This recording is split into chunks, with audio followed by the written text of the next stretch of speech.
What happens to a collector's treasures after they're gone? Frank Fritz spent his life uncovering history, but after his death, his estate revealed shocking surprises. A hidden motorcycle collection, valuable antiques, and an uncertain future. Who will inherit his life's work? Will his collection be preserved or auctioned away? And what secrets did they uncover? Let's explore this in detail. Frank Fritz wasn't just another reality TV star. To millions of fans, he was the guy who turned rusted metal and forgotten trinkets into priceless treasures. He had a way of looking at an old oil can or a dusty gas station sign and seeing something others had long dismissed. But what many didn't know was that behind the humor and the thrill of the hunt, there was a deeper story. One filled with unexpected turns, personal struggles, and a final chapter that would leave everyone speechless. Born on October 11, 1963 in Davenport, Iowa, Frank's fascination with objects that told a story started early.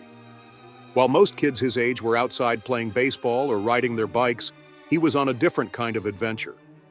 He spent hours digging through flea markets, garage sales, and antique shops searching for items with a past. He wasn't just a collector, he was a historian in his own way.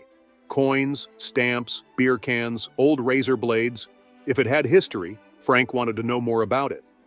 Imagine being a kid and walking into an antique shop for the first time. The air is thick with the scent of old wood and history. Shelves lined with dusty clocks, rusted tools, and black and white photographs of people long forgotten. That was the world Frank fell in love with. He wasn't interested in simply owning things. He wanted to uncover their stories. Who had used this pocket watch? Where had this old sign once stood? These were the questions that filled his mind, and from an early age, his passion for preserving history was clear. As he grew older, his interests expanded beyond small collectibles. He developed a deep love for motorcycles, dirt bikes, and rare memorabilia. It wasn't just about finding things, it was about the thrill of the hunt, the excitement of stumbling upon an item that had been hidden away for decades. He had an eye for spotting what others couldn't, and that skill would later define his career. But despite his growing obsession with antiques, life didn't immediately lead him into the world of picking full-time. After graduating high school, Frank took a completely different path. He became a fire inspector in Iowa, a job he held for nearly 25 years. It was a serious profession, requiring a sharp eye for detail and a commitment to public safety. While he was busy making sure buildings were up to code, his love for collecting never faded. In fact, his job gave him even more opportunities to stumble upon forgotten relics. He would walk through old firehouses and warehouses, spotting helmets, extinguishers, and antique fire alarms that others had long overlooked. Over time, his personal collection grew larger and more valuable. What had started as a childhood hobby was becoming something bigger. He realized that many of the items he found weren't just personal treasures, they had real monetary value. That realization led to a new opportunity. Frank began buying and selling antiques, turning his side passion into a small business. He eventually opened his own antique shop, Frank's Finds, where he specialized in selling firemen's equipment, vintage signs, and other rare trinkets. It was a small step, but one that set the stage for something far greater. While Frank was building his collection and running his shop, another figure was also making moves in the world of picking. Mike Wolfe, a fellow antique enthusiast, had a vision. He believed that picking wasn't just a hobby, it was an art, a lifestyle that deserved to be shared with the world. He had been recording his own picking trips, documenting the unique finds and the stories behind them. But he wasn't just doing this for fun. Mike wanted to turn picking into something bigger, something that could be shown to millions of people. Frank and Mike had known each other since middle school, but they weren't exactly best friends growing up. It was their shared love for antiques that eventually brought them together. Mike had big dreams, the drive to take picking to the next level. Frank, on the other hand, was content running his shop and doing what he loved. But when Mike pitched the idea of turning their road trips into a television show, everything changed. At first, Frank wasn't completely sold on the idea. The thought of having cameras follow him around while he dug through barns and garages didn't seem all that appealing. But Mike was persistent. He knew that the show needed Frank's charm, his ability to connect with people, and his deep knowledge of antiques. Eventually, Frank agreed to join him on the adventure. unaware that it would completely change his life. In 2010, American Pickers premiered on the History Channel, and almost overnight, it became a hit. Viewers were fascinated by the concept.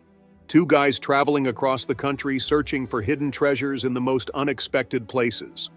It wasn't just about buying and selling antiques. It was about the stories behind them. And that's where Frank truly shined.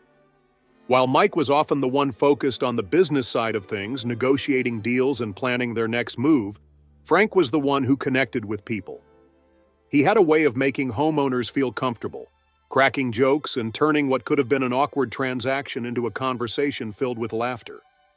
He made people feel like they were part of the journey, like they were right there in the moment, experiencing the thrill of the find alongside him. Frank's authenticity was what won people over. He never came across as someone just doing a job. He genuinely loved what he did, and it showed in every episode. Whether he was digging through piles of rusted junk or getting excited over a vintage oil can, his enthusiasm was real. Fans appreciated that. They saw him as one of them, someone who wasn't in it just for the money, but for the passion of uncovering history. For over a decade, American Pickers thrived. Millions of viewers tuned in to watch Frank and Mike crisscross the country in their van, searching for the next great find. Their dynamic worked. Mike was the leader, the strategist, the one pushing for bigger deals. Frank was the lovable sidekick, the one who made the show fun and relatable. And then there was Danielle Colby, who kept things running smoothly from their office, making sure they always had leads on new places to pick. But behind the scenes, things weren't as perfect as they seemed on screen. By 2020, fans started noticing something strange. Frank was missing from episodes, and there wasn't much of an explanation at first. Then the truth started coming out.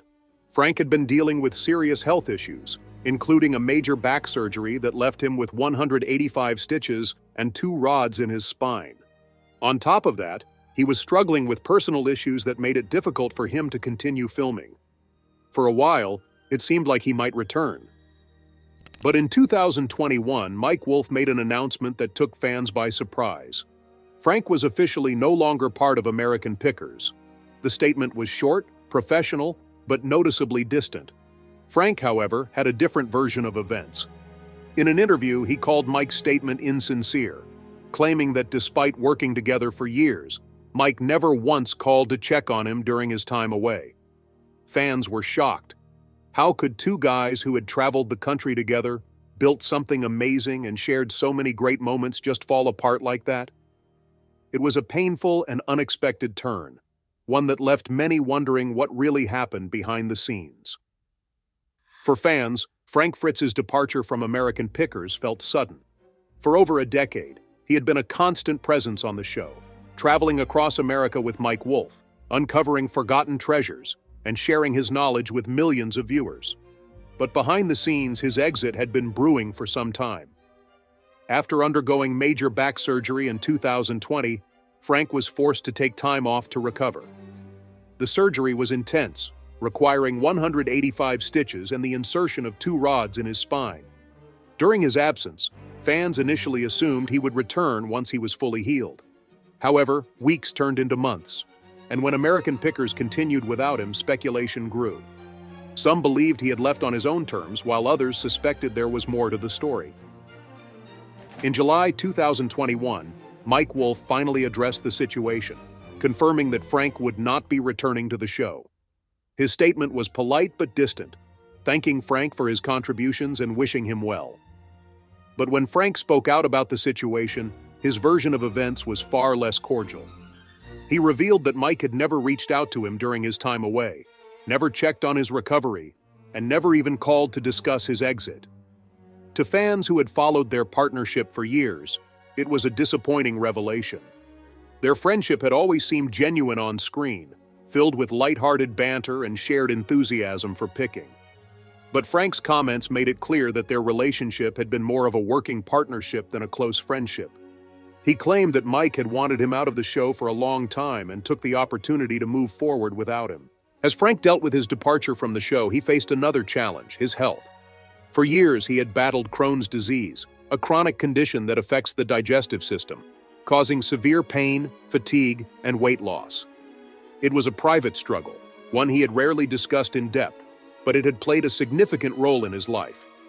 The disease had forced him to adjust his diet, manage flare-ups, and live with constant uncertainty about when symptoms might worsen. Despite his health challenges, he remained active in the world of picking.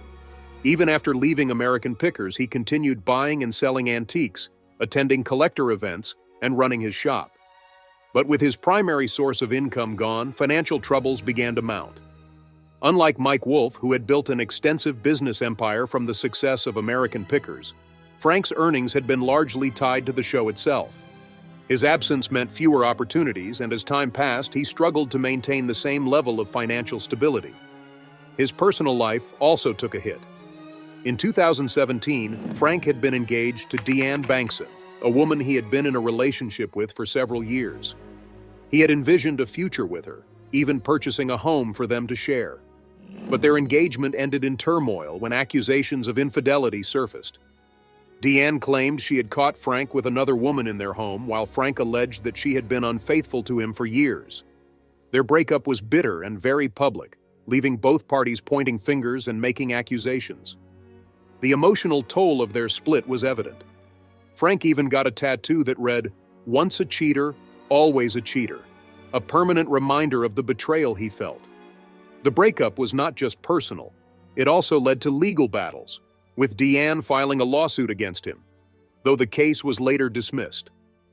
As he navigated these personal challenges, Frank's drinking habits worsened.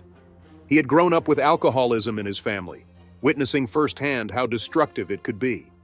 His mother had struggled with alcohol, as had his grandfather, and both had died as a result of it. He knew the dangers, but as stress and setbacks piled up, he found himself heading down the same path. In July 2017, he was pulled over in Iowa after driving the wrong way on an interstate. He admitted to drinking and taking Xanax before getting behind the wheel, leading to his arrest for operating while intoxicated. It was his first offense, but the consequences were serious. He was fined and required to take substance education courses. The incident was a wake-up call, but it took several more years before he truly decided to seek help. By 2022, he had reached a turning point. Recognizing that alcohol had become a problem, he checked himself into a rehabilitation facility in Iowa, committing to a 77-day treatment program. In interviews, he later admitted that he didn't even enjoy drinking anymore. He had seen too many people in his family suffer because of alcohol, and he didn't want to follow the same path.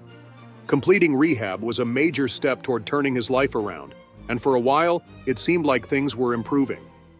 Then, just months later, tragedy struck. In July 2022, Frank suffered a massive stroke at his home in Davenport, Iowa. He was found unresponsive and rushed to the hospital, where he spent weeks in critical care. The stroke was severe, affecting his mobility and cognitive abilities. After nearly a month in the hospital, he was moved to a rehabilitation center where he began the slow process of recovery. But this wasn't just any medical setback. The stroke left him unable to care for himself, and a court had to appoint a guardian to oversee his daily life. A bank took control of his finances, ensuring that his bills and medical expenses were handled.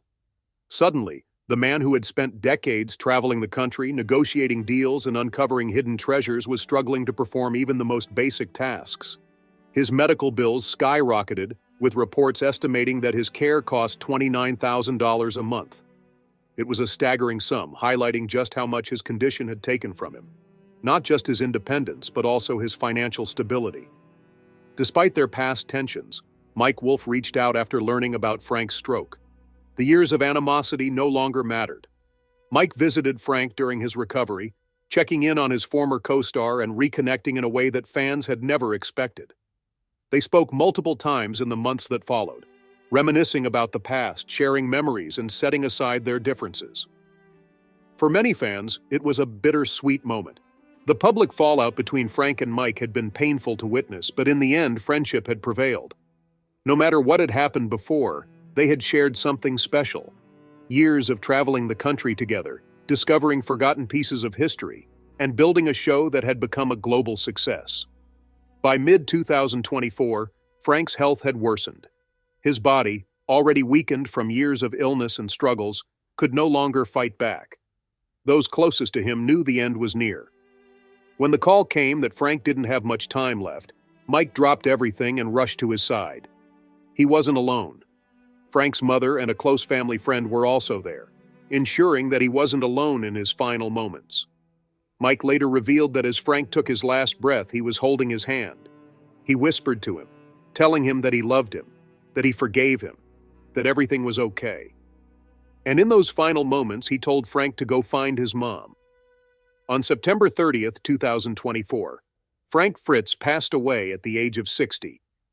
His official cause of death was listed as late sequelae of cerebral infarction, meaning that complications from his stroke had ultimately taken his life. He had also been suffering from aortic stenosis, a condition that restricts blood flow in the body, making even simple movements exhausting. His body had been fighting for so long, and in the end it just couldn't hold on any longer.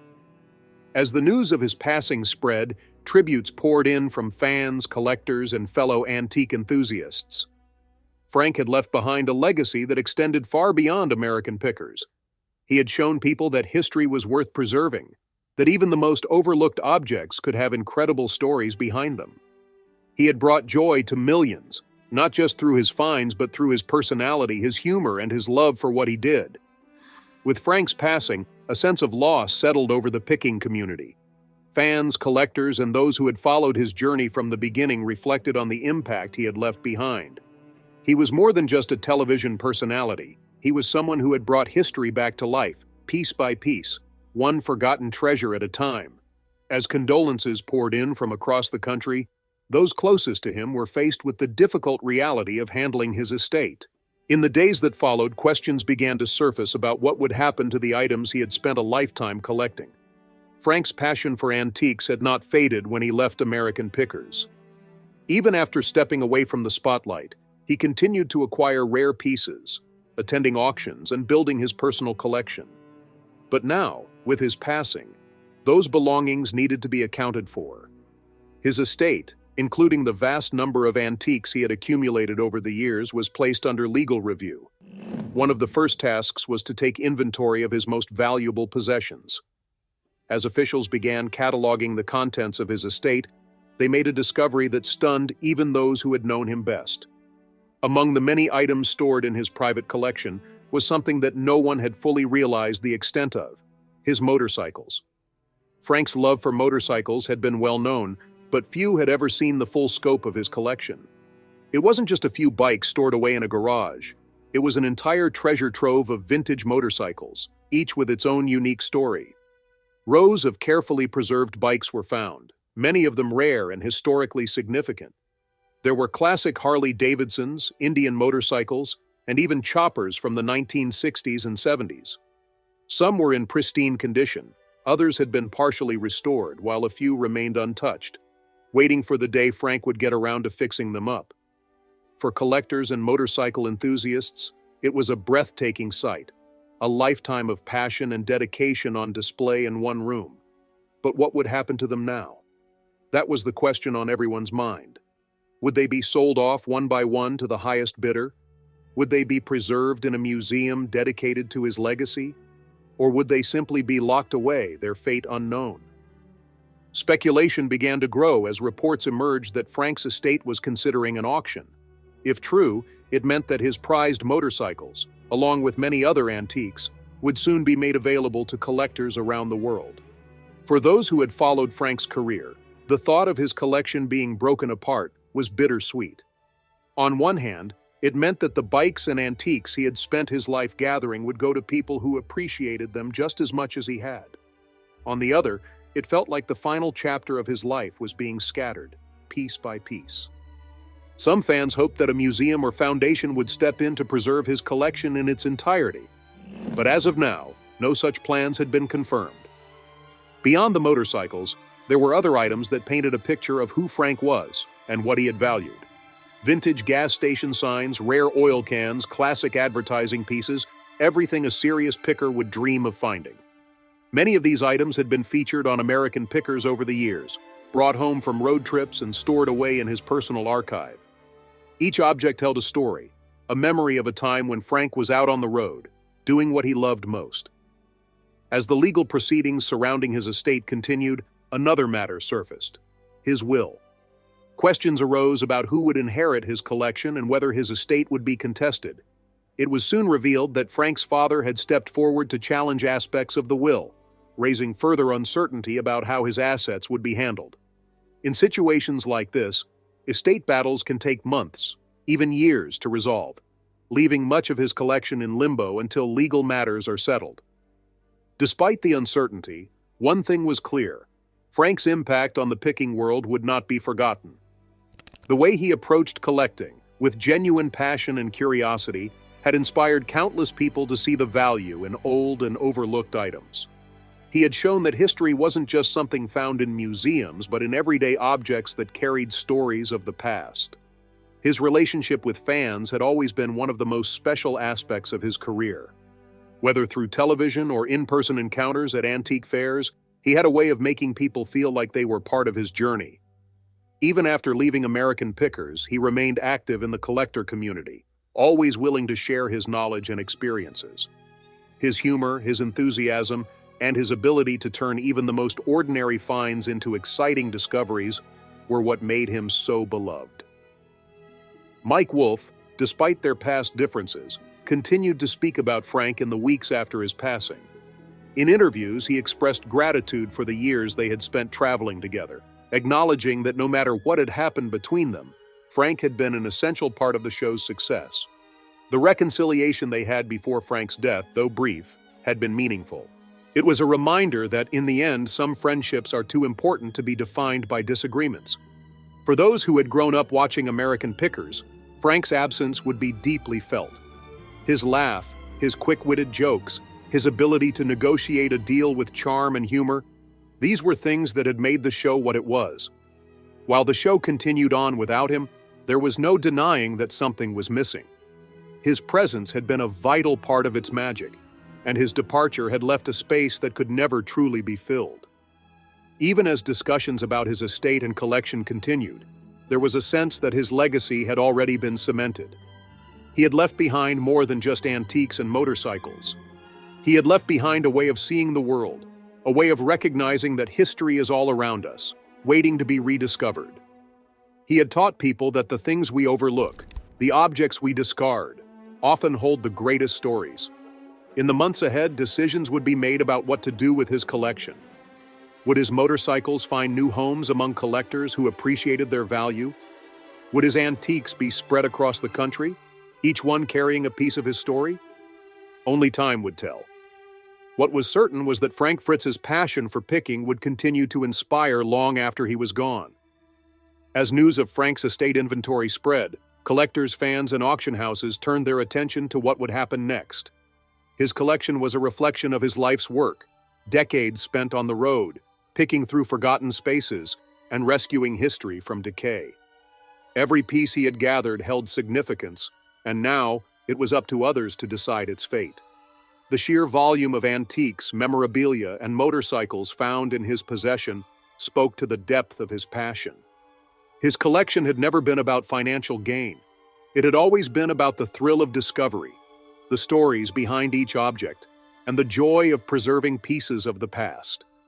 Those who knew him best understood that these items were more than just things. They were the essence of what he had dedicated his life to. Among the discoveries, it was the motorcycles that stood out the most. Frank's love for bikes had been evident throughout his career, and over the years he had accumulated a collection that many would envy. Classic Harley-Davidsons, rare Indian motorcycles, and vintage choppers filled his private garage. Some had been fully restored, while others sat in the same condition as when he had first found them, waiting for his attention. The possibility of an auction loomed, raising concerns and emotions among those who admired Frank's work. To some, the idea of his collection being split up and sold felt like the final unraveling of a legacy that should have been preserved in one place. Others believed it was a fitting tribute, ensuring that his cherished finds would end up in the hands of people who shared his passion. Legal proceedings would ultimately determine how things would be handled, but regardless of the outcome, Frank's impact on the antique world remained undeniable. His influence stretched beyond what he had left behind physically. His approach to picking, His ability to see value where others saw junk, and his infectious enthusiasm for the past had changed the way many viewed collecting. The legacy of Frank Fritz wasn't just in the objects he had acquired, but in the people he had inspired. His story was one of passion, perseverance, and the belief that history isn't just something found in books, it's all around us, waiting to be discovered. In the wake of Frank's passing, the discussion surrounding his estate and the future of his collection continued. Fans hoped that his life's work would be honored in a way that reflected his passion for picking, preserving history, and sharing forgotten treasures with the world. The uncertainty surrounding what would happen next only added to the emotions felt by those who had followed his journey for years. One of the biggest questions remained unanswered. Would his motorcycle collection be kept together, or would it be sold off in separate pieces? For years, these bikes had been more than just possessions to Frank. They had represented milestones in his life, pieces of history that he had carefully sought out and saved. The idea that they might be scattered among different collectors brought mixed reactions. Some believed it was the best way to ensure his finds lived on through those who truly appreciated them, while others wished for a museum or dedicated space where his collection could remain intact. As time passed, more details emerged about the legal battle over his estate. With his father stepping in to challenge aspects of his will, the fate of his belongings remained uncertain. These legal matters could take months or even years to fully resolve, leaving much of his collection in limbo until a final decision was reached. In the meantime, speculation grew about potential buyers, auction dates, and how his most prized antiques would be handled. Regardless of how the legal proceedings unfolded, Frank's legacy in the picking world was firmly established. He had built something far greater than a collection of antiques. He had built a movement. His way of seeing the world, of finding value in forgotten objects, had inspired countless collectors, historians, and everyday fans. He had shown that the past wasn't something to be discarded, but something to be preserved and appreciated. Even without him, his influence would continue. His episodes of American Pickers remained a source of entertainment and education, a reminder of the joy he brought to the show. Though his personal collection's fate was still being decided, one thing was certain: Frank Fritz's passion for history and the hunt would live on, just as he would in the memories of those who had watched him do what he loved. With that, we have reached the end of today's video. If you have come this far with us, be sure to check out other videos on the channel.